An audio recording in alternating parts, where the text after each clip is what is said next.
What up, what up, what up? I'm back. Yo, We have brought the Daz assassin back. How's it going, man? How you doing? good. How you guys doing? Bad Batch stuff. Man. So today I had a jujitsu tournament. So I'm feeling pretty good. I lost, but it was my first go around at expert. So normally the matches are about 5 to 6 minutes, and it was a 10-minute match. And started out fine, got it going. I felt like I was pretty stronger than my opponent, and I realized about 2 minutes in I was stronger, and then I finally was able to take him down, but it wasn't enough. Like he twisted me in a way where he got top control, and the next 6 minutes was just me playing defense, and then I was able to stand up, take him down one more time, and defended an armbar, which would have been pretty bad. You said you almost broke a leg, right? No, my arm. Oh, your arm? Oh, okay. So I'm gonna have the video. I'll do a watch party on it or something. It's a 10-minute video, and then in it. So what happens is the easiest way to explain it for people who don't know jujitsu terms is his back is on the ground, so he's laying down. His legs are across my waist, so he's in closed guard, and I got my arms stuck like this, and he's holding it in a way. So he was able to transition into an armbar. So I had to spin. And I thought right there he was going to get it, and I was ready to tap, but I could already feel the tension in my arm, and then he spun out. I don't know. He went for something else and made for a fun match in the end. I almost got him with a submission with 30 something seconds to go, but I couldn't finish it, and I lost some points. So it happens. But I posted pictures of my knees in the Discord. My knees are pretty beat up. But, I spot. I know. Yeah, but other than that, man, I'm good. I still have that little adrenaline rush, and I have plenty of energy for the podcast. So, sir, what about you, man? How was the stream? It was fun. Dead by Daylight. It was fun. It's a fun game. It was definitely it's really fun to play with other streamer friends who play Chronic, Badments, and Heath. I died a lot, but it was super fun. We originally were supposed to do it Friday. I wanted to have some stuff set up before that. Have a community challenge running for like a Joker cosplay stream. It would be kind of fun. Head to toe by the end of the month if it's achieved. I made like a fun trailer for that. So, but it was overall just a fun stream. So we're doing that once a week. I don't know what we're going to do next week for After Dark. I'm thinking maybe Phasmophobia might be the one. So, and we've played that before on Bova Squad stream, which was really, really fun. So it's overall a great time, and just super excited to just hang out with the podcast. It's been I felt like it'd been a while, but we did a midweek one. That's the thing. We did one really 4 days ago. Did I hear Joker cosplay? Mm-hmm. Yeah, I did one when I was it was like a Halloween costume when I was like really, really younger. But did Heath Ledger. I'd see that. I'd like to see that. It would be hard. But I already looked at everything on Amazon, to get the full outfit and everything. It's gonna be I'll make it happen. The paint and makeup would be the toughest part. Because you have to have somebody apply that to you. So I did a little just messing around. I did it, and I put it in the video at the beginning of stream. It was funny, but it looked like a third grader. It looked like a third grader do it. So I'm gonna start from scratch on everything. Stick figure face is what exactly. It looked funny. So have you ever done a mod like that, like a Joker or a Batman mod for Battlefront, or is that something that you've toyed with? I helped with the Batman mod for Vader. It's out of date now, but yeah. Wow. When he said about the makeup, I just imagined that guy from the Room, his Joker meme, where it's just him screaming into the camera for a split second, and then it cuts out. Yeah, there's a lot. I seen the Spider-Man one. I saw the Thanos mod replacing Vader. There's a lot of funny mods that they have, non-Star Wars related. Oh yeah, I think the Thanos one's pretty funny. Yeah. So we did miss. So last Saturday we couldn't. So I think I had worked overtime, and then you were just a little bit still recovering from the vaccine. So we couldn't talk. So we did miss episode 2 of the Bad Batch. So we're gonna do a brief rehash of that. And it was cut and run. Overall, I thought the episode, I know people get super mad when you say it, but it technically was a filler. But at the same time, it progressed character. It was a filler, but at the same time, it progressed character development. I thought I thought Omega was really developed in this one. Mm. Hunter, his role as the father figure really developed. So I thought it was really good, man. Mm. What did y'all think overall of how episode 2 was? I'll let you So I go was ahead. just start. Okay. I liked it. I really liked it. I did believe it was a filler, kind of like that same way, like, Mandalorian episode 2 was also a filler, that ice planet, that whole entire sequence with the spiders. Both episode 2 is a series coincidentally, but I thought it was definitely a filler. One trend that I've noticed, I think that what they're trying to do here, within at least with episode 3 as well, I think they're trying to build us an attachment for Omega, because every single episode has a similar ending. They're all like a happy ending. There's no cliffhangers. There's no anything that puts us on edge at the end. It's all a happy ending at the end of each episode so far. So I believe we're getting a little bit of an emotional connection, and then it's going to pull something like they did in Mando, where we might lose something later on in the show. So it'll be interesting to see how they take their approach. But same thing, I agree. I think episode 2 was just a little bit of a, it was a sweet episode. It was very kind. I liked it a lot overall. It was nice seeing a reference of Rex. It's nice seeing Cut. As soon as I saw Cut and Run, I already had like a theory. I'm like, we're going to see Cut. And I said that in the group chat when we were watching the watch party. But I liked it overall. Overall, I gave it like a 7 out of 10. Do you think because Rex was there the day before, like they just missed him? Like he had probably walked out the back door and they walked in the front door. Is that close? Well, that's what they did with Ahsoka and Mando. They were like, it took them 3 episodes to get to Ahsoka. They're like, there you'll find Ahsoka Tano. Okay, at the end of the episode, Mando takes off in the Razor Crest to go to find Ahsoka Tano, and then we don't get Ahsoka until 2 episodes later. So they're going to prolong it. Yeah, they find her and they're like, you're Jedi Masters in another castle. Yeah, right. Do you think Rex is the reason Cut is still like a normal walking around clone? He doesn't really care for Order 66 or anything? Or do you think he just overcame it because he just doesn't want to be a clone that follows orders? Like he never followed orders. I'm super curious the extent of control that like the Order 66 has. Like, does it just completely wipe any sort of emotional character, like individuality from the clones, and just like program them into basically robots? Because it seems like that way, at least for the clones we've met outside of the main cast. Like, if there are no Jedi around, you receive that order, like, are you still just a blank slate? And if you do see a Jedi, obviously, yeah, you'll gun it down. But like Cut, for example, he has no idea about the chips. He still has his. Yeah. Well, go ahead. Yeah, I was gonna say. Well, I mean, with Crosshair, like when they were like the first time they were at Saw Gerrera's camp, the first time, like there was no Jedi around, but like you saw how his personality was just based on following orders, doing things the way things need to be, and he didn't have a personality anymore. He was just like a robot. When they were in Camino, and I think one of the clones asked, I think one of the Bad Batch asked one of the clones, like basically, I forgot the exact sequence. It was like in the hallway. They're like, "Oh, what's going on?" Or like, so where they bumped each other, or like, and they were like, "Keep moving," or you know what I mean? It was like little things that they showed their They didn't have emotions. They weren't really a person anymore. I guess we can kind of like just intertwine both episodes, because now we can reference episode 3. My favorite part of episode 3 was they come back to the Camino and they debrief Tarkin, and then Crosshair walks into his room. He sees the etchings on the wall of all their missions, and then he walks over to his bed and sits there. And to me, they made that scene like that because he honestly doesn't know why he's doing what he's doing. He sits in the bed like, what is, like, he looked like he was lost and confused. I'm glad they actually make him give him a personality, like make it seem like he actually like cared about them. Because even when he was part of the team, he was like very quiet, stoic type. So it's good to know you have Wrecker on their side saying they miss him, and then you have his sort of introspective walking back into the barracks, like and hint of like he might miss them as well. Yeah, it was so good. He's like, I'm just gonna say it. I miss Crosshair.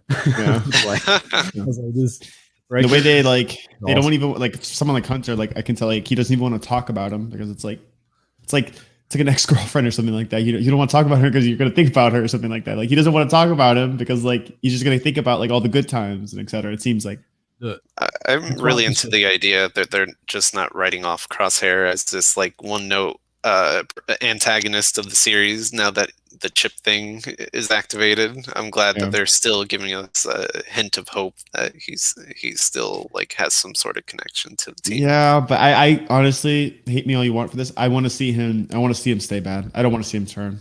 It happens too many times in Star Wars. I want to stay. He's my definition. Warrior was saying it like during the watch party. He's the perfect definition of a villain. Like not only is like his voice perfect to suit a villain, but like when he was on that one scene with in episode 3 at Saw Gerrera's camp with the we call him the sad batch, like the bad batch, like basically like the wannabe bad batch. Their replacements. Yeah. You could just see it in him. Like he was like, that's what you call a villain, and it looked really, really cool. Speaking of the sad batch, could this be like a prototype, Death Trooper program? You think the black armor, green visor? It seems familiar enough. Well, someone made a comment that the girl in there looked like Iden, and I was like, it can't be Iden. Yeah. And then they were like, could this be the beginnings of Inferno? I'm like, look, you have to look at Star Wars and look at how much ground it covers. The Empire covers thousands and thousands of star systems. I would assume they have at least a couple hundred special organized units. This is just one that we get to see. So like, Inferno Squad will come down the line, but this is just another squad, and his armor does look very similar to Death Trooper armor. So it could, and then his voice, I mean, I know it's his natural voice, but his voice kind of has like that Death Trooper type vibe. I mean, he could very well be the first ever Death Trooper. It's interesting you say that. Yeah, going back to what you were saying, I think, I just don't see. It's too happy. Like we're in episode 3. It's happy. We're family. It is. Yeah. I think we're gonna get a dark episode. Someone's gonna get it. I don't think Crosshair will get redeemed. I think they're gonna fail in redeeming him. They're gonna try, and then I think we lose Crosshair, and we're gonna lose another member of the team for sure. In the attempts as well. I don't know, man. But we also said that for Mando. We thought we were gonna lose. What was her name? Cara Dune. Well, we lost her technically, but I mean, actually, like, I remember we had that same exact conversation, and I agree with that a lot. It's just, I don't know. I agree with that statement. I do want to. We found out that the reason they didn't take out any of those characters is because they were all getting their own shows. We're not going to have a Hunter solo series. We're not going to have a Wrecker solo series. It's either Bad Batch or no Bad Batch, right? So that means the team is definitely expendable. And go ahead. Yeah, you guys were talking a lot about like episode 2 feeling like a filler. I feel like more than episode 2, episode 3 really felt like a filler. I feel like at least episode 2 pushed the plot along. Like they had a goal, go to point A to speak with Cut to find out what's going on, and then we get like the introduction of how the Empire sort of forms out of the Republic and what that day-to-day life looks like, with the town that Cut goes to try to get off world. And this episode, like episode 3, we don't know where they're going. They're just sort of going through space, hyperspace. They get trapped on this planet for like an episode. Like there isn't really much that happens. I say if anything feels like filler, it's this 3rd episode more than anything. And even at the end, we still don't know what their motivation is, where they're going, what they're doing. They fix their ship and they're off again. To where? We don't know. Yeah. Why? We don't know. Was 2. I know it was 30 minutes, but it was 2 plot lines. You now have Crosshair's plot, and then you have the Bad Batch plot. I think Crosshair's definitely developed more. He gets his new team. Yeah. See him struggle. The biggest issue I saw was he just comes back, gives Tarkin the most mundane briefing that there was. We followed orders. We got the mission done. Like he didn't say, "Hey, I had to kill one of our own guys." Yeah, that was crazy. You said I thought they were gonna notice, like, "Hey, where's one of the troopers missing?" Like no one said a word. Like, aren't one of you guys missing? Like they didn't even care. I noticed that right away. And then from that though, but Tarkin was, Tarkin, he's a questioner. Like he's gonna be like, "So what happened? How do we do this? Did this work?" He was probably watching like he was before. He knows exactly what happened. Disobeyed orders and died. That's probably exactly what he wants too. That's the type of person Tarkin is. I think Tarkin just wants to cut anything that costs money, and the clones cost money. He doesn't care if the troopers are going to be like a stormtrooper will be worse. He only wants to fund the Death Star. So however, like he's literally cutting taxes right now, or Yeah. like okay, or increasing taxes. Like okay, like, the clones are gone. That's going to save me money. That's going to give me an extra 5 Imperial credits to build a Death Star and make the Emperor happy. I think that's all he cares about right now. So, but no, it's interesting, man. Yeah, the Sad Batch team, a bunch of human non-clones in clone armor. They've been like, previously Senate guards because they were humans in clone armor.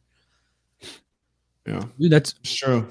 Dude, the Emperor probably doesn't have a true royal guard right now. So he from Legends, I remember he picks them out like the best of the best. So what if Crosshair survives the show and he becomes the first Imperial Guard? That would be awesome. I don't see him surviving the show. In all honesty, number one, I don't see him surviving the show. Two, I believe with his type of skill, I mean, you don't ever see a royal guard use a sniper. Yeah, you know what I'm trying to say. I feel like if they were to use him, no, I mean that well. Like if they were to use him, they would use him to the best of his abilities.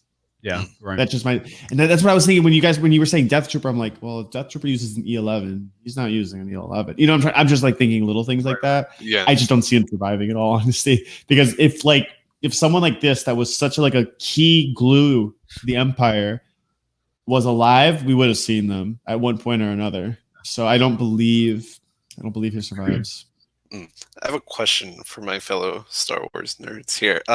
That admiral or officer, whatever his name is, the show, like when he came out of the shout, he was like in a hologram last episode. Is he important at all? Like the show set like the framing made it seem like it was this big reveal. I was just left wondering, who's this guy? I think he's not very important, but his purpose is, so I looked into it. I just made a YouTube video on it. So he's Vice Admiral Rampart, and of course he gets his promotion at the end of the show. So now he's Admiral Rampart, and the Project War Mantle is the project that takes whatever story we get. We don't know yet. It is taking the clones out of the Empire and implementing stormtroopers. So it's literally him. Like so, it's his job. You know how like Tarkin's tasked to the Death Star. This guy is tasked to making stormtroopers. Yeah, so he does have like Legends president, right? No, like he's brand new because we just got a Black Series of him like 2 weeks ago. So I was like, who's it? Like, why? Oh, interesting. Yeah, that's I didn't even know that. Early, yeah. And we were like, oh, who is that guy? Who's this nerd? Like, I didn't even know that was him. Oh, so I guess they released it inadvertently too early. I don't know. Well, they did that with they spoiled Crosshair as well. They literally spoiled Crosshair's turn. The Empire on the Black Series toy, on the Black Series figure, which is kind of crazy to me. So I've been saving myself. Like I haven't seen any of the latter trailers. I know because of like Friends, Rex is a thing. But yeah, hearing that name drop of Rex in episode 2, maybe like when it first came out, before my friends told me, yeah, he's in the show. I'm like, is he going to be in the show? Yeah, one thing. The trailer. Yeah, one thing I really, really don't want to end this series without saying. So every, Dave Filoni helmed like Star Wars crew, like the prequels had a droid. The prequels had R2D2. Rebels had Chopper. Can the Bad Batch keep this Gonk droid? Like give him a name, give him like a Bad Batch paint job. I like that. I'm all for a Gonk droid. Lord, I actually like that a lot. He's appeared in 2 to 3 episodes so far. Yeah, actually, keep him around. Give him a name. I don't know if it's all 3. It might be all 3 because it was a scene where Wrecker was doing bicep curls with the Gonk. The last one they ran into him. Oh my gosh, you're actually right. That's actually crazy. He is their droid. We need to see him in action. Like that's what I want to see. Get him out in the battle. Droid a hallway scene. Oh my gosh, can you imagine?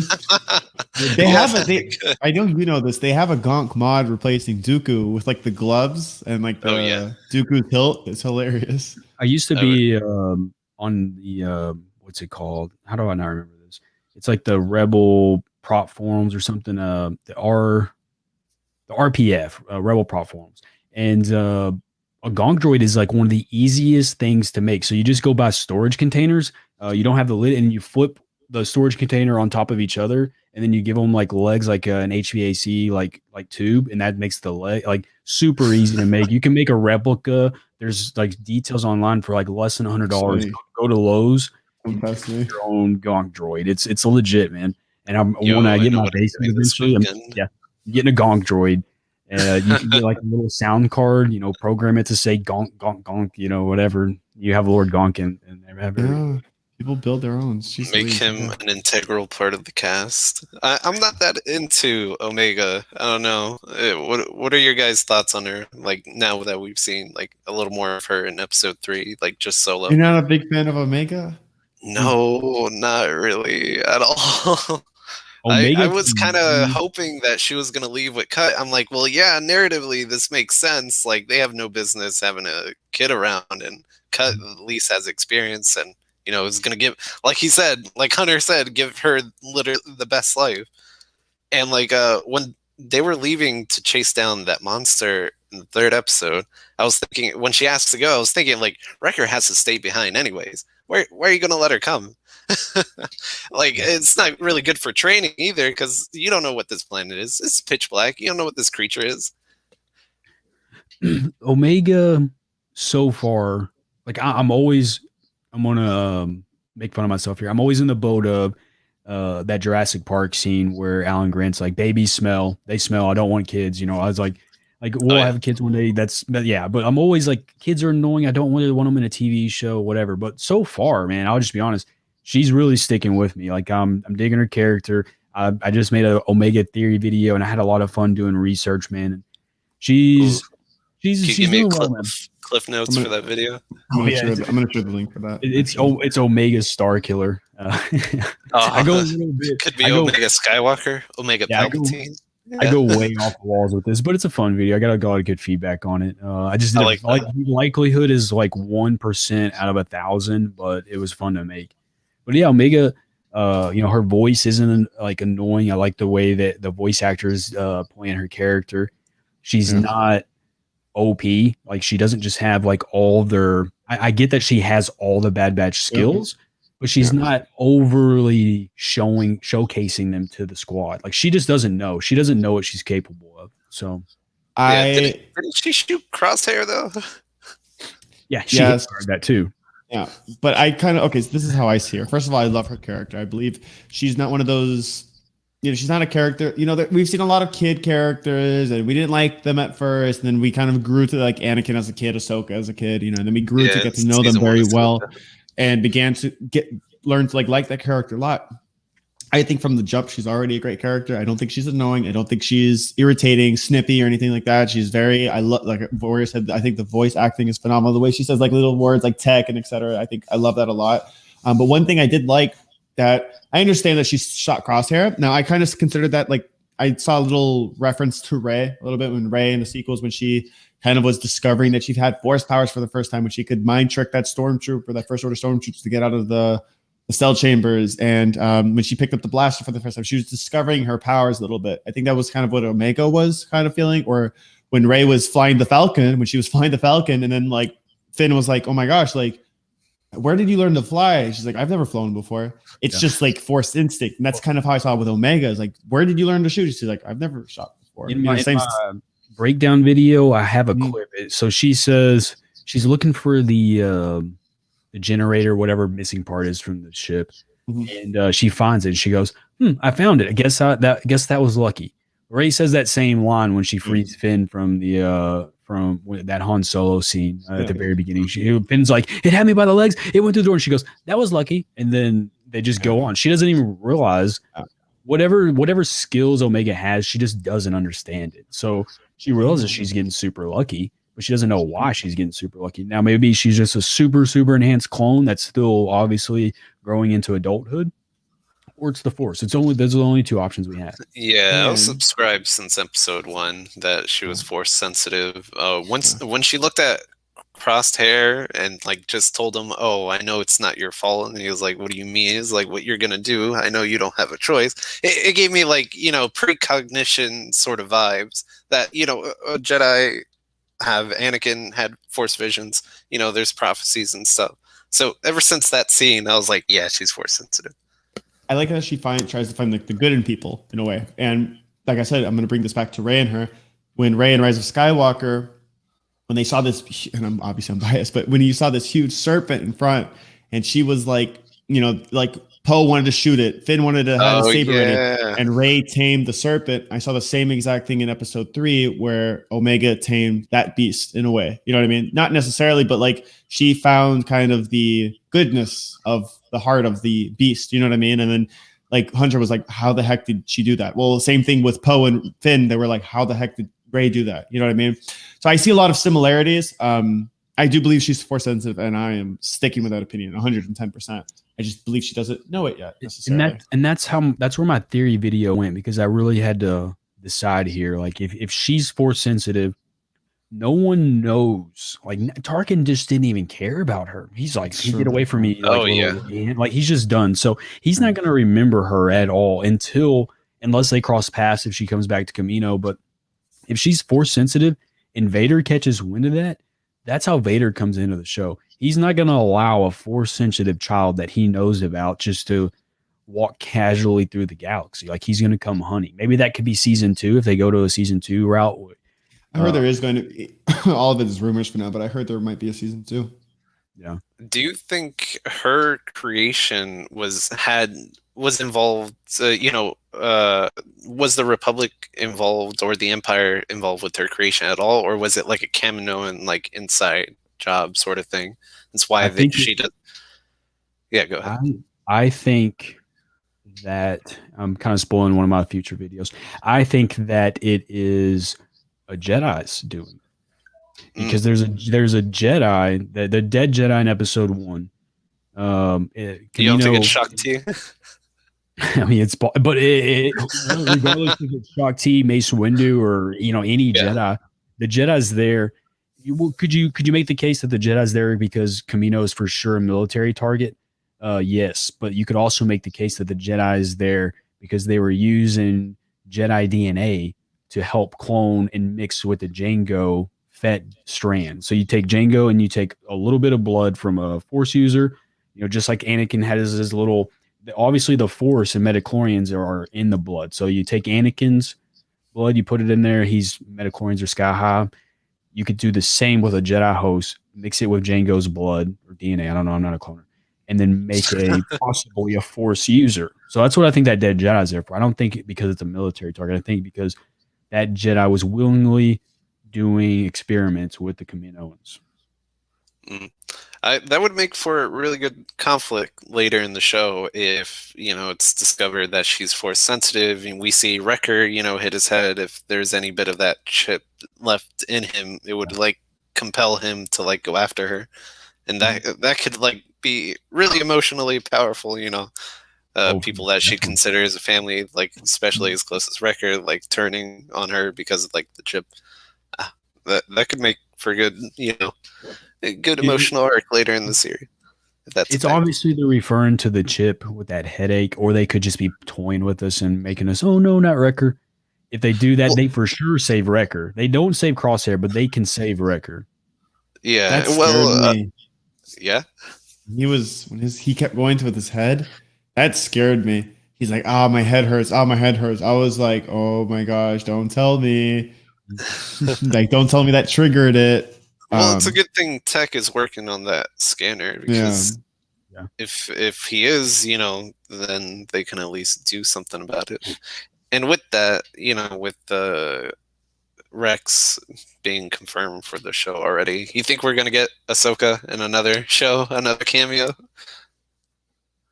Maybe. I don't know about Ahsoka. I do believe we'll see Vader, Anakin. And I don't want to spoil for you, but there is another character that is also supposed to appear very soon. Because I know you didn't see the trailer, but it was in the trailer of who's supposed to be in it. A character from The Mandalorian. So a lot of moving parts here. Ahsoka will definitely, if not be seen, Rex will for sure reference her just for fan nod purposes. If Ahsoka Tano's name is mentioned in the series, it'll be the most watched Bad Batch episode. So they're going to do it. And they can have her as a Luke cameo, very last episode. Yeah. Like Rex will be like, "Hey, I'm working with Ahsoka. We survived." And then they figure it out from there. Rex has all the answers the Bad Batch are looking for. So I don't know how their paths are going to cross. I mean, they have no knowledge, like unless Cut said off screen where Rex was going. They just don't have any clue or direction. I mean, that of where would be the only place they're headed to at this point, because like, where else are they going? What are they doing out in space and hyperspace? Like, where are they going? They didn't really hint towards anything else, and that was the only breadcrumb they left us. Yeah. Like, we need some sort of, like you said, it's feeling really happy. We need some sort of motivating factor for the plot, some sort of conflict there. Because the first 3 episodes all ended with happy endings. Like the episode 1 is like, well, we'll keep you as one of us, Omega. Episode 2, well, we'll keep you as one of us, Omega. Again, episode 3 was like, well, Omega, here's your room, and it was so sweet. Don't get me wrong, it's so sweet, but it's, you know, it's a constant happy ending trend. And I think they're also trying to make an approach so we get attached to the character in the beginning, and then that's when things start to even little things. They took Din's ship away. They can take Omega's room away. You know, it's true. Yeah. My biggest fear with this show will be structured like Rebels, where the first 2 episodes of a Rebels season and the last 2 episodes of the Rebels season are the most important episodes of the entire season, and everything else in the middle sort of meanders and is more or less filler. Like, a filler is good for establishing and getting to know your characters, you know, being able to flesh out their personalities, motivations, stuff like that. I feel like they're focusing in a lot more on Omega than any of the other, you know, Bad Batch crew. Given they have the episodes to hone in on some of the other crew, but that's just where it's going so far. I'm really hoping that's not how it ends up. I think it'll be like Grogu. She's gonna get captured by the Kaminoans, and then you're gonna have 2, maybe 3 episodes of just Bad Batch again, so you can get back to like, this is what the show is. It's Bad Batch. They're real, you know. She's not Grogu, but the Grogu formula worked for them, and they're gonna keep doing it. So until the fans, until the fans say, hey, we don't really like these kid characters, you know, they're starting to get in the way of things, like, they're going to keep doing it. And Omega's obviously success. I mean, it's, you know, so who knows, with these next few shows, we're just going to keep getting the same formula. Kid, kidnap, save kid. I think right now is, I think there's character development for everybody right now. I think in the 4 episodes that we got in season 7, we didn't really get to know the Bad Batch more. Let's be honest, when the Bad Batch took place in season 7, everyone was just focused on one person. That was Anakin. Like, during the whole entire sequence, for the most part, everyone's like was looking at Rex's issues with who did Rex have issues with? I think it was Crosshair. Remember when they had like arguments and etc. Yeah. They had to be separated. Everyone was focused on a lot on the outside characters. So now we're actually getting the development of each and every character, and that's why you see, like, you know, you see Crosshair's viewpoint and you see the Bad Batch's viewpoint, and then we're getting focused on this new character Omega. I think in due time and very, very soon, we're going to find it's going to combine into one, and then Crosshair is going to have a mission, like taking his squad, whatever, the elite of the elite, to possibly capture Omega or something like that. Once they find out, maybe people who find out who she really is, and that's when like things will kind of not be separated, but we might get that one-on-one Bad Batch versus Crosshair type of matchup in the end. Like duel of the century, whatever the case may be. It can't be Crosshair though, because Kaminoans want. What do you guys think their plan is? Like, what is their ace up their sleeve to keep them in business? So I had to analyze these simply because, like, I try to make these YouTube videos. I watched that scene like 4 times, and then it goes right to that favorite scene. I think their plan is to make a Bad Batch, but an army of them. So they need. They either need 2 things. The Bad Batch, but then I said no. I threw that out the water because they have Crosshair, so they're not going to use because they would have just used Crosshair, right? Because they said they use plural. They need clones, is what they said. So the only ones. So you take the Bad Batch out. The only other ones is Omega and Boba. Those are the only other 2. So and if you rewatch the scene, it's plural. So they're not talking about the Bad Batch because they would use Crosshair. So the only other 2 remaining altered clones is Boba and Omega. Maybe that's why they need Omega back, to build more clones. Yeah. Maybe that's not a goal of the Empire. Maybe that's a goal for the Kaminoans. Yeah, I think as far as the Empire is concerned, they have no knowledge of her or what she is or like that she had ever existed. Yeah, I think they just think she's some adopted kid that the Kaminoans want. And they just probably think it's weird that a Kaminoan wants a human daughter. So, Oh my so that's gosh! why Can you just imagine like a whole army of Omegas? Oh gosh. Yeah, I think they're gonna. I think it's leaning towards force sensitive clones. I was asking the same question. I'm like, well, you have Crosshair already, so what do you need the others for? So, but it would make sense if it was Omega specifically. Yeah, but Crosshair isn't force sensitive, so it could be. I don't know. Maybe they see more potential in Omega, but I see. I don't know why they're not losing their mind that Omega's not with them right now. Yeah, that too. They don't even like. I haven't seen anything like, oh my gosh, I haven't acknowledged it. Kid?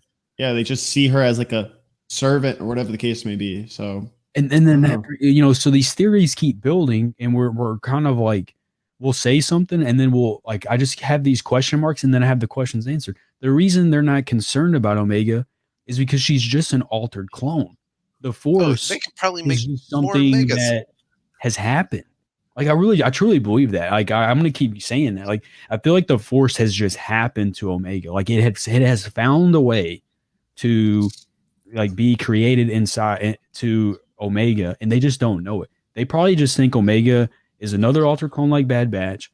Yeah, they let her escape with the Bad Batch, but now that they want her back, they probably only want her back because of the enhancements. They probably have no clue that she could possibly be force sensitive. They probably don't even think it's possible unless they're doing the other theory with the Jedi route. I mean, that's the only way.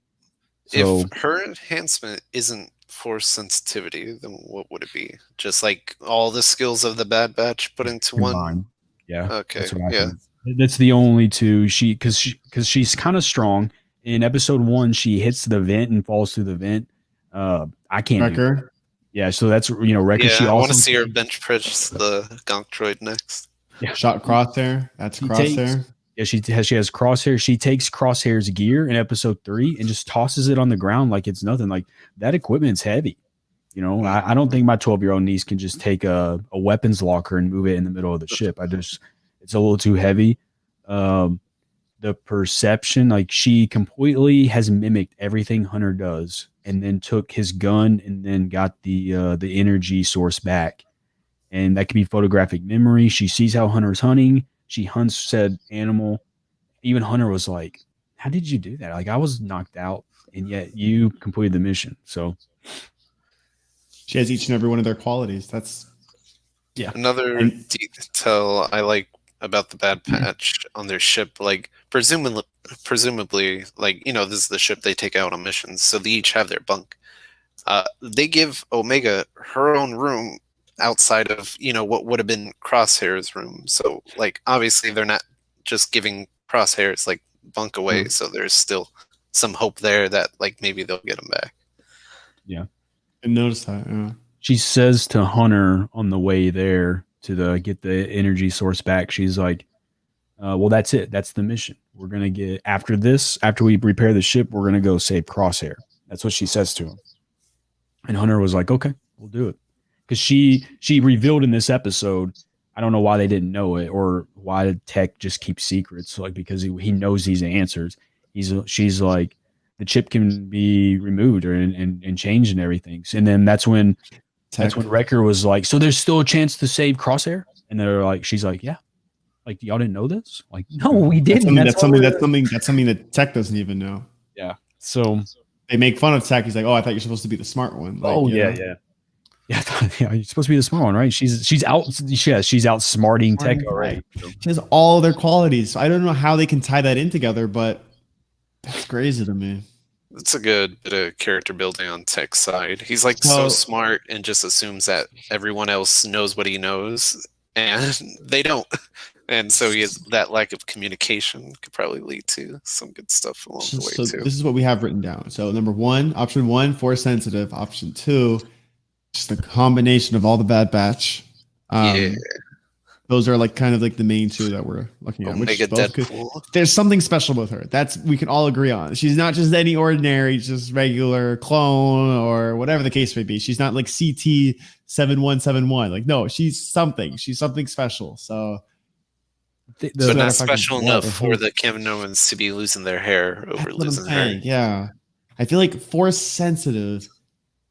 Something force sensitive would like I believe she's force sensitive. I'm sticking with that. But I do believe like people would lose their we have an alternate to any solution. Are we coming up with like the three of us? But like I do believe there's something like why isn't anyone losing their mind then if she's force sensitive? Why isn't anyone going crazy?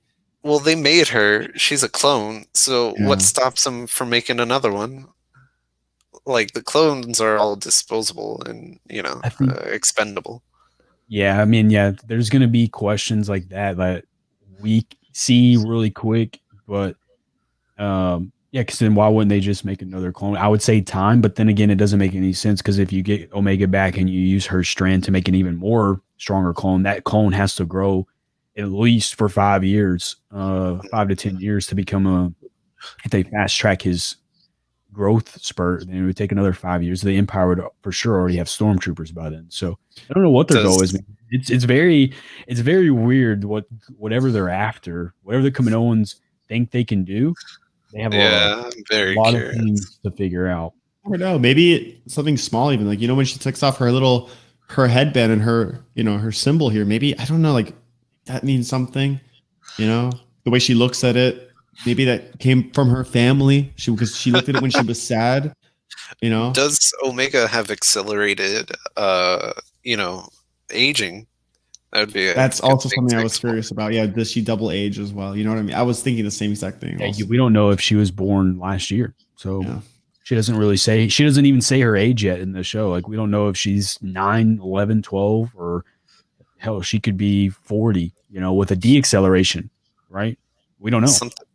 Something I'm really into, Serpent, that you brought up was the idea of Boba Fett joining the mix.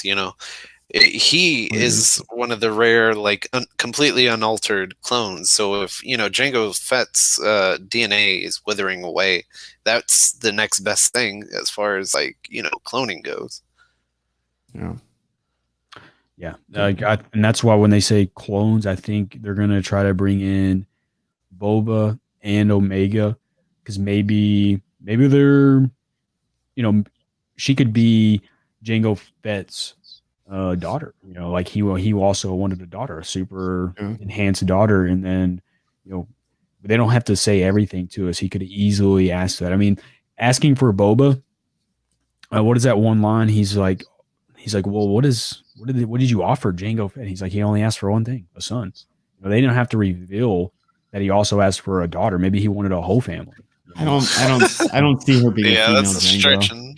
Maybe it's those edits before that. Maybe it's those edits on Instagram that scarred me. Yeah, but I don't see her being a female Jango because I don't know if you guys have seen those edits on Instagram though. But she's like, literally, they got like a grown Tamora Morrison with blonde hair, and I was just like, yeah, I've seen. You see those two? Some of the art is really good though. I'm not gonna lie. I know. Some of it actually looked accurate, but I was like, after that, I'm like, no, I don't even want to see her as a Jango, as a Fett. No, it's also not Boba Fett. It's just young Jango Fett, Which just solidifies my main thing is that she is. I think that she has Jango Fett DNA, but more mixed with some type of Jedi type DNA. Yeah, I mean that would explain why she's a female, because you have to mix it with something, because you can't just clone. I guess they can edit the DNA however they want, and change the Y chromosome to make her a female. Yeah, but it would be more interesting to the story if there was an actual purpose to it. That we're mixing with, let's say, a female Jedi.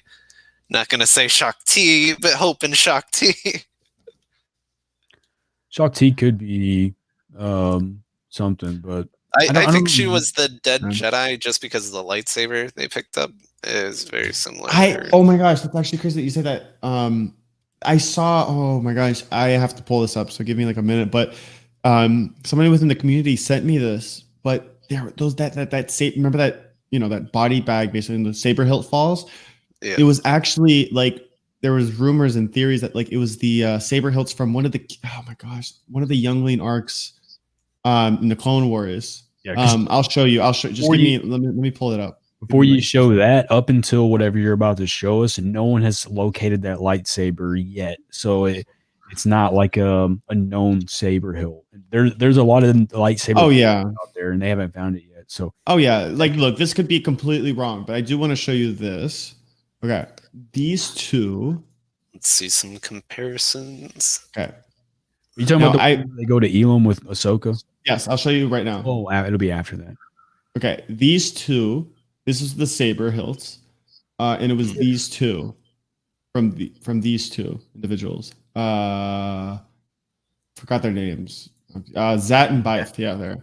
So I have to look back from the actual Bad Batch episode to see the hilt, but it could have been like a little Easter egg against one of them. But I'm not sure. I might be totally wrong. Just somebody sent me this, and I thought it was very, very interesting. Wade actually sent me that. Is someone saying Benji the Wookiee as well? But I thought he had more like a no, they killed Benji. Yeah, Benji. Yeah. All right, if it is Clone Wars, then it could just be chalked up to them reusing assets. Like this episode was very much a cost saver. They reused a lot of the same environments, like the Saw Gerrera planet. I forget the name of it right now. They reuse Onderon. The main cast goes to this new planet that's mostly dark. It's mostly a filler episode. Like you don't really see much. They don't really go anywhere. I feel like this is for them to save budget for more, let's say, action heavy, bombastic, like plot heavy episode. A lot of what we saw in like those first few trailers. Because I think with Star Wars, we always want new stuff. Though eventually, I want a new planet and I want some new. Like we want to explore something, so hopefully we get some type of planet out there that is really cool. Because I know you said you didn't see the trailers, but we do revisit yet another Clone Wars planet according to the trailer. I won't tell you which one, but it's gonna happen again. And I'm like, man, can we just give me anything, even like an old Republic planet, just a new name, because when we got was it Ryloth or what was it in Mandalorian where the Seeing Stone was? Tyron. No, Tryon. No. Tython.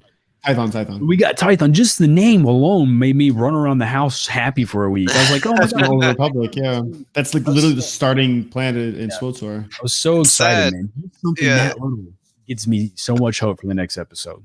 Yeah. But then it's sad what they did with it. It's just the LA mountain area. I did see that. Yeah, like someone was like, "Hey guys, look, I'm on Tython." Like I was like, "Oh well, geez, well thanks." Gotta go there. Los Angeles, California, on my way. Like celebration, that'd be the perfect place to just go get a good picture. We could just get your Grogu back there, just place him on the Seeing Stone, and have like all the Guardians surrounding him. He's like, "Look, this is where we are."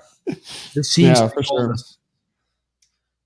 With what's her name, Fennec, confirmed for the show, and I've seen a little bit. Okay, so you do know. Okay, well, yeah, she is.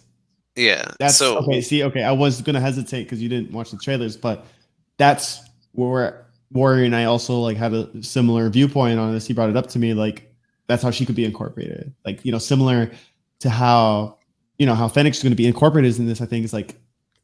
She's going to be the bounty hunter to go after Omega. And that's how I think it could tie in so well how she is with Mandalorian, because you see when she's targeted to get Grogu, well, she's not necessarily a target to get Grogu. She's there to help Boba get his armor back, but she could easily have sniped Grogu out of the, when he was on the Seeing Stone, but instead she had sympathy because they were there for one reason only, just the armor. And I believe that's how it might she might be a learning lesson. That's how she can bring it into Bad Batch. Maybe she is, assigned to track down Omega and bring back Omega as a bounty, but she has sympathy and she becomes allies with the Bad Batch. I don't know. I don't know because I don't think she's that good alone to take on the Bad Batch. Like if they, not at all. Unless it's by surprise, like utter surprise. Then, but if she wants to just go at the Bad Batch and take Omega, Uncle Wrecker is gonna have something to say about that, you know. So I just don't like. Is she gonna ally with somebody? You know, does she ally with the Bad Batch? Because she's a turncoat. She's a true turncoat. Like as soon as she sees like the next opportunity, she's gonna like jump ship and go over there. So, Do you guys remember why she was wanted by the Empire in The Mandalorian? That's a good question. You know, it's crazy. Man, she had nothing of a role in season 1. We saw her for like about 3 minutes tops of screen time. To believe that like she's going to be in Bad Batch, Mando season 2, Book of Boba Fett, like it's pretty crazy. She's going to be in Mando season 2? She was in Mando season 2. My bad.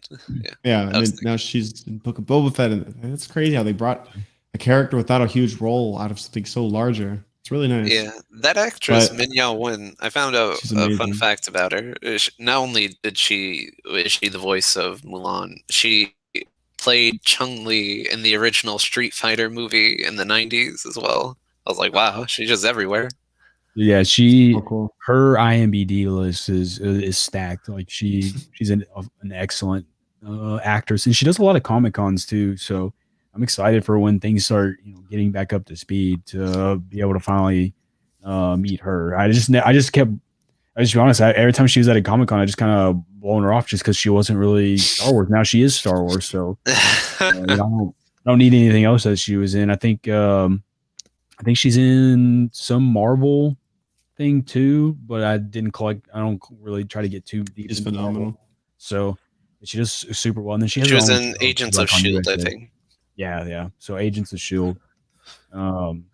But yeah, she's phenomenal, man. And to bring her, I'm more excited for Book of Boba than to see her in Bad Batch. But we'll see. I like how they just bring her voice. Like she's just giving her a paycheck. And I think that's awesome. Yeah. Yeah. With Rex in the show, are we going to get a hint of any of the other clone commanders? Are we going to get Wolf and all that in there? Could be. I think everybody's hoping for Commander Cody. Yeah. What is Cody's deal? I mean, I heard I would be fine if they killed him.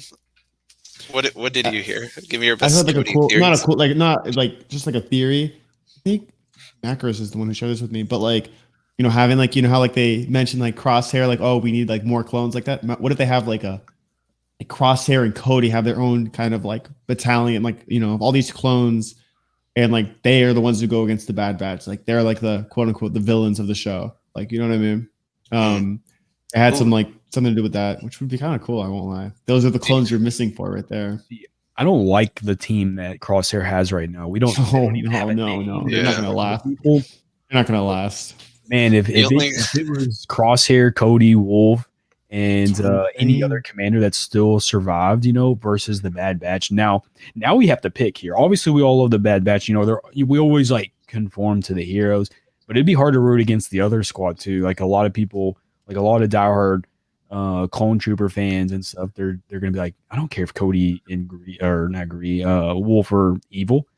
I want them to win, so it'd be fun. That's what I'm trying to say. That could be insane. The only human character they gave more than 2 lines of in that team was shot immediately.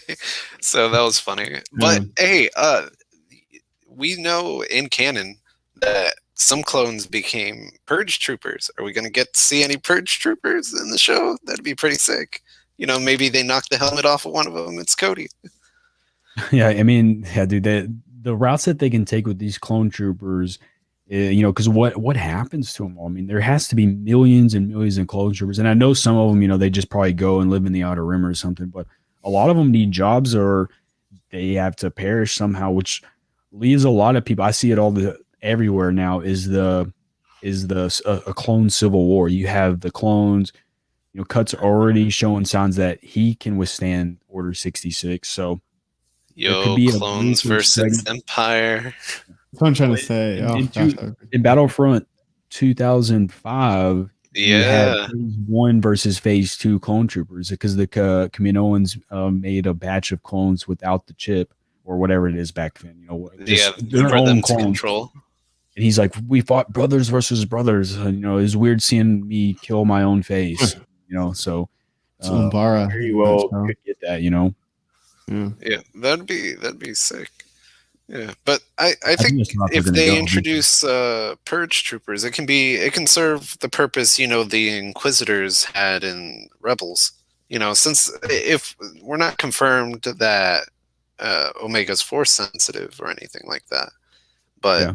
I feel like that'd be a good use for them, considering it. Not only do we see them in Fallen Order, but they've introduced them in like canon comics now. Yeah. So if they're gonna keep putting them into media, this would be a good use for them and a good like time in like the Star Wars timeline that they would show up. Right.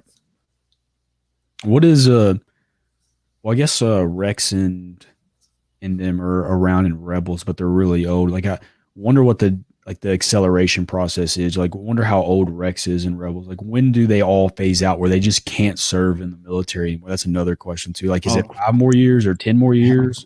Well, supposedly Rex was in Return of the Jedi. Supposedly. Oh yeah, they retconned that old man. Yeah. That poor old man who's probably just named Billy Bob. And like no, he was canon and he had a whole backstory to him. Yeah. He served in the Clone Wars. CT-7567. That's him. It's a really cool retcon. Like I'm not a fan of retcons, but that's a really good one because you have one that kind of looks like cartoon animated Rex. I think they've since Dave Filoni has since gone back on it, but that was the intention with his like Rebels design, was to make him look as similar to that character. Would have been perfect, man. I think they should have done it because then it just makes it a little like just so when you go back and watch it, be like, oh, that's Rex still fighting the good fight with Han Solo, But yeah, I get what's your guys' wish list if you can have anything from Clone Wars that hasn't been shown already show up in Bad Batch? What would it be? I want to see another Clone Wars Vader. That Anakin physique, that Anakin figure. I don't know. I just thought that was perfect. As much as I'm preaching that she's force sensitive, I really like how the show is just that of the everyman. Like we're just, they're enhanced clones, yeah, but at the same time, the superior being in Star Wars is a force user. And then Bad Batch so far, if Omega is not a force user, we have 0 force users in the whole show. So it'd be cool to have 16 episodes where it's just normal people trying to survive in the galaxy. And if that's the case, then I just really want to see a really good story. I like it so far. I like how happy it is. But the music on certain scenes is dark, dude. Like I said, my favorite scene in episode 3 was Crosshair going back to the room. That was such a powerful scene with the soundtrack. He looks at the missions. He knows something's up. He just can't figure it out. He's like, why am I doing this? Like, why am I betraying my family? And he sits in his bunk and he just stares off into space.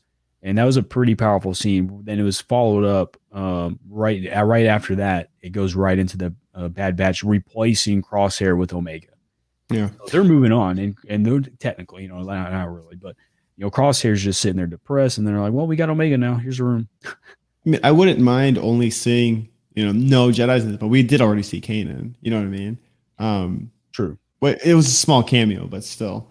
So it'd be interesting. I thought that scene was really powerful as well. I believe the music score for this Bad Batch has been phenomenal. I think it was in episode 2 when they were when Tech and Echo had their armor on. They were about to make the heist basically, and there was that sequence where they're like creeping. Yeah, the music score has been amazing. I think it's Kevin Kiner working on it. I want to say I might be wrong, but phenomenal so far. As far as the tone of the show, I was really, really divided on episode 2. And that firefight in the spaceport against the clones, because like my brain hasn't registered that these aren't just nameless, faceless stormtroopers. These are clone troopers. They don't have a choice in all this. Like people conscript to the Empire, but clone troopers, they're born into this. So when they had to have that firefight, and that's kind of what made me sour to Omega a little more, because she's the one that caused that firefight to happen. I'm like, no, like when they were just shooting at each other and nobody got shot. I'm like, all right. But then a couple of clones went down. I'm like, no, they died because of you. Yeah. And they don't, there hasn't been any type of, I hate using the term, there hasn't been any PTSD of them literally killing clones. They just don't, it's just like, hey, they're bad guys. Yeah. I just can't subscribe to that just yet. I'm like, I've watched all of Clone Wars. And, like, these people have a place in my heart. Like, I know their faces. I know they had personalities before. You know, I guess they've all been wiped. Yeah. So in season like, 7, I don't want to see them keep fighting against clones. I really don't. In season 7, Jesse refers to Rex as CT7567. He doesn't call him Rex. Like when the whole Order 66 sequence is happening, they become numbers again, not actual names, not actual people. Yeah. Like everything is wiped out. Everything is forgotten of who they were. That's crazy. Yeah, I never even considered that the whole like personality wipe that came with it. Yeah, that's what I was suggesting too. Order 66 is more than just slaying the Jedi and wiping out the Jedi Order. It's their way to brainwash them into, if the Emperor says jump, you jump. And same with if Tarkin says do a push-up, they just do a push-up. They became mindless drones now, and the personality was zapped. And then but it makes it even better for Crosshair, because Crosshair still has his personality when he's not being ordered anything. Yeah. When he's walking around, he still has the same persona. He's only Imperial Crosshair when he's told to do something. So it's crazy, man, and it makes it. I think that's the best way to show why the clones are not going to be around very much anymore, man. They're getting close to being wiped out, and we're going to figure out how. So yeah, it turns that obedience thing up to like 10. You know, they said they were altered to make them accept orders a little better and be like less rebellious, but now it just seems like complete obedience. Yeah, and now that you said that, Daz, I hope we do get a scene of the Bad Batch just reflecting on all that, because they're literally killing their brothers. That's exactly what they've been. Every shot that you shoot, you're killing a family member. So let's just take it easy here. You know, I get that they have a job to do too, you know, but at the same time, when you get back on the ship, realize what you're doing, when you have time to do it. Right. So like at the end of an episode, be like, man, we're wiping out a lot of our brothers here. Can we find a solution here? You know, and that's what Rex, an uprising. You know, when Rex took off his helmet and he had tears, it's because he didn't want to go up against his brothers.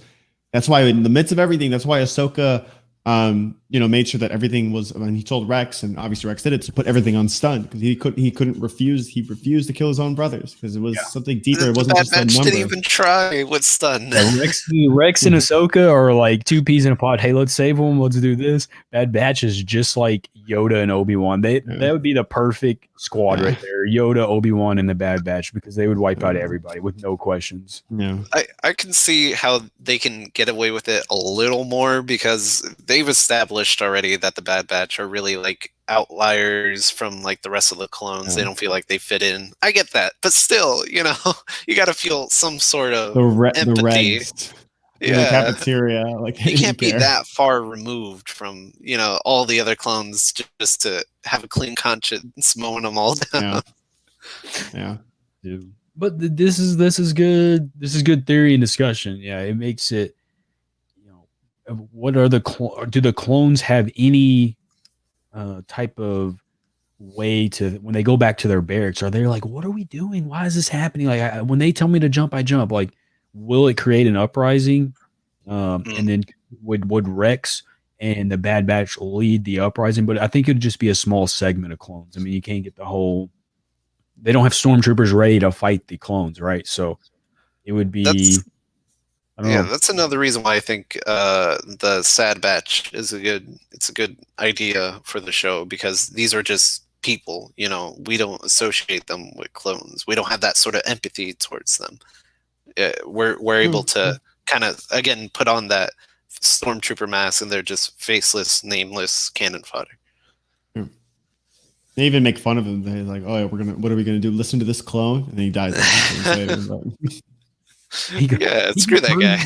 He turns. It's actually quite funny to me. He just turns around, starts giving them orders, and then Crosshair's like, and then just wipes him out. And then he's like, finish the mission, and just walks right past them. Like, perfect villain. Yeah, we were talking about that in Discord yesterday. the voice, the look. Villain. He's an awesome villain, man. I dig it. He's I like What do you- Hunter. Wrecker's cool and stuff, but yeah, I think I keep telling myself not to. I want a Hunter Hot Toys, and I would be very difficult to not get a Crosshair Hot Toy as well. You get all of them. You get the whole. You get one. You have to get all of them. Yeah, open all it's all a man. big You know marketing this. scheme. You They're know all a this. team, so you have to buy You're them gonna all. say, yeah. You're gonna say, oh, it's only 50 a month. Well, guess what? You're getting all 5, and then when it's the Omega one comes out, that's 250 6. a month, So- and then it's 300 I a know. month. I know. Oh my god, it's all been a marketing try. play. And then when that Gonk droid becomes the star of the show, you're gonna get the damn Gonk too. You're just Yo, gonna hold they it. better repaint that Gonk droid. Give him a Oh, name. yeah. I haven't come up with a name yet, but if think they there don't, is a I Gonk. will. I think they pair it with a Jawa and Gonk. Yeah, but I want a Bad Batch Gonk droid. Yeah, you know. I want Lord Gonk. Yeah, Lord Gonk. That's gonna be his name until they give him a name. That's his name for me now, Lord Gonk. He's actually, the insurgent. You know how Goldie was working for the separatists. He was there for the entire. Played both Yeah. sides of it since the beginning. Yeah, the There it Gonk is. droid is actually Imperial, and it's just like feeding information to the Empire about everything that's going on. Oh, that's sick. Lord Gonk lives. The EG6 power droid. Yes. What is their function in Battlefront? The classic, they gave you ammo, but what is their lore function? I don't need one, but I'm just curious. I think it is. I didn't even realize that this was the name. I know I'm a lore seeker. I call myself the lore seeker. I don't even know this. So EG6 power droid. I'm assuming it's just like a walking battery. So, pretty good. Yeah, and you're the lore Omega Hot seeker. Toy is for sure. So like I'm committed to Hunter and Omega, and I'm at 50% on Crosshair. I can't do, dude. If you do the whole team, that's like $1,500 right there, dude. I can't. Oh yeah, So that's what Disney wants you to do. Have you not seen what is behind you right now? Oh yeah, you got like a $200 Baby Yoda Oh, there. yeah, that's definitely Like not- just split that Baby Yoda into like 3 pieces. Yeah, just And then there's Hunter, there's Wrecker, and there's Echo. Yeah, there you go. there we go. So I don't know. It'd be cool to have the whole collection, but Have you seen the sideshow collectibles? How they render, each clone's faces for the Bad Batch? that is amazing. I love that they do that. So they just released that they're gonna do Anakin and Obi-Wan clone animation, Cool.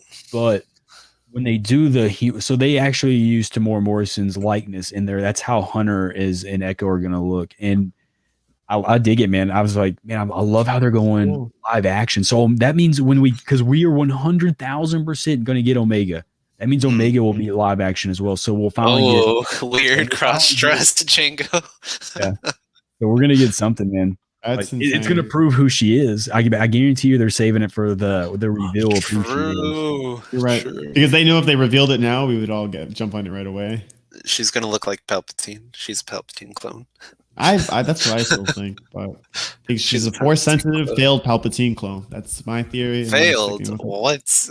Oh, Failed Well- Palpatine clone. Because otherwise, if she was then they would have known about her. They would keep an eye you know on why? her. You know why she's failed? Because they didn't make a boy version of him, so they can have a Force dyad. There you go. Yeah, see, that's insane. Looks so good. Yeah. It's perfect. Echoes especially. That's exactly what we would get if this was live action, man. I mean, that's just. I can't wait to see Wrecker. I mean, obviously they already have the screen images down here for the rest. Omega's missing, but Crosshair has his new armor. It's all right there. So it's exciting. What do you think of his helmet? It looks a little closer to Stormtrooper design. Crosshair's new helmet from this episode. I think he looks badass. That's just the easiest way to explain it without even sugarcoating it, man. He looks awesome, and I love it. Has that green visor, similar to like the 41st Mm. alternate. So it's pretty cool as well. Also, now everybody apparently just gets a commando backpack. Just carrying around that backpack. Yeah, all the normal clone humans got the commando backpack, and so did Crosshair, and his new outfit kept the commando backpack. You're gonna get the Lula Hot Toys as well. You'll get the Oh yeah. Gee, Plus she toys for loves sure. that thing. Oh, Yeah, I'm definitely, yeah, I'm DC definitely toy. getting the Lula plush toy. It's gonna happen. That Yoda and that beanbag. Galaxy's Edge? Are you kidding me? They're gonna have a field day. They're gonna have a great time with that. I'm trying to think if there's anything we're missing. I think we talked about Tarkin, how his kind of like goals. We talked about War Mantle. Do you think we're gonna see any sort of what is it? Dark Trooper, like any early iterations of the Dark we kind Trooper? of saw in that training scene. Yeah, the droid versions. Kind I don't get that. See, they said they advanced it enough to eliminate the human problem, but they had unmanned robotic Dark Troopers in the times of the Clone Wars, like right after the Clone Wars. So continuity-wise, doesn't make any sense. The Dark Trooper story and canon and plot is severely wrecked right now, and they have a lot of work to do to fix it. Like they have a lot of work. I mean, it's not really an issue because people outside of this podcast or the mainstream people who watch Star Wars don't even realize what's going on. But for us lore heads, it's like, I'm like, gosh, you have to fix this. These are plot holes. Like, why is there a Dark Trooper in the Clone Wars? Then why is it that we think we see Dark Troopers for the first time in Mandalorian season 2? And then we know how Dark Troopers are created in Legends. Like there's just so many moving strings here, and it's something they need to fix. And I think they're going to do that with a retcon. Like they're going to retcon, just like how they did Caleb Dune in episode 1. They've already announced it. Dave Filoni already talked about it and why it happened and stuff, just because of, I guess, budget purposes. I don't know, but I mean, I get it. It's budget, yeah. Cody Dark Trooper. Yeah. It is something put him in a they suit. do need to fix for sure.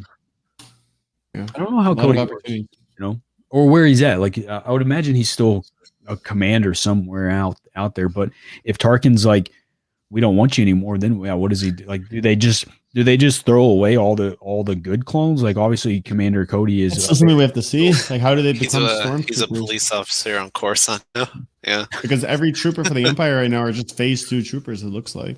So like when do they take that change to bring in, when clones can no longer perform at the level they used to when they get a certain age? There's so many questions that, I'm sure we'll get answered by the end of the season. And it's really, my biggest thing is I love seeing clones, and I love seeing Camino post Order 66. That's always something that's been kind of like, I always wanted to see in like a television show or a movie. And that's something that's always been missing. I want us to go back to Coruscant. I want to see what's happening in Coruscant. I want to see, the heart of the Empire. I don't need a reason. I want to see it, especially like you said, this time is like this whole transitional period. In the comics, they held rallies to like burn Jedi lightsabers en masse and shit like that. So yeah, we know the Emperor moves into the temple, but it's like what's going on with the temple right now? Can we explore that in the Bad Batch, or will we need another show? That's the question. I mean, I think we could explore some of it in the Bad Batch, but I think that's more. I don't know what show you could throw in there, but yeah, the transition period would be a really good story, like life as a Coruscanti citizen from Republic, which is all and then now you're an Empire, which is a dictatorship. So it's tough. I don't know. It'd be fun to watch. Where's the Bad Batch going, guys? What do you think they're doing? They're gonna save Crosshair? I think their main goals is to attempt to save Crosshair. But in their attempts to do that, Omega gets captured, or they figure out that they want Omega, so then they revert to saving Omega. Wrecker and Tech, ends up saving Wrecker. I think that's where they're going with it. But we still have a lot of episodes. We have it's too early. It's too early to have like an end synopsis. Wait, but how many episodes? 16 total. That means 13 now. Oh yeah. We're gonna be talking about this for a while then. That's 3 more months. 13 weeks of Bad Batch, and then after that, I mean, we're gonna be really close to Book of Boba. I think we have like Visions right in between it, and then we get Book of Boba 2 months later. So I didn't know Book of Boba was right after that. I'm so much more hype for that. Yeah, it's gonna be crazy. So it's gonna keep building. Anything more that we need to discuss? Anything that we missed, guys? When are you live next? I'm gonna be live. That's a good question. I might play some Resident Evil tonight on YouTube. I don't know, because I have to stay up. I had to go to bed early last night for the tournament, but I have to get back to third shift life, and the only way to do that is to make your eyes bleed and stay awake. So I might play Resident Evil after this, but if not, I'll be live on Twitch again on Monday, and I'll have a new YouTube out before then too. So we're working really hard on the YouTube, guys. We're almost to 500. Things are really picking up. Views are up. I was talking to someone. I'm excited about it. Everything's picking up, and it's all because of the viewers in here, the Vader's Fist, Guardians, and just anyone who wants to watch the YouTube. So I appreciate it all. But it'll be Monday, and we'll be back on Halo. Daz, what are you up to, man, this weekend? What do you got going on? What is there a mod that you can discuss that you're working on? Yeah, I literally, like, before jumping on here, released an update for C&D's Ahsoka. She has her season 1 space jumpsuit skin. There's more skins coming. I'm trying to keep this thing like a live service type of thing. Just keep adding more skins, like quality of life updates, fixes, whatever people are asking for, different hero replacers. But yeah, that just came out today. So if you play with mods on Battlefront and have Ahsoka downloaded, check out the update. Awesome, Serp.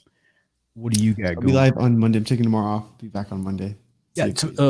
Tomorrow, so you're live Monday. You're playing Sea of Thieves on Monday. Sea of Thieves on Monday. Tomorrow, guys, is Director Chronics 12-hour partner stream.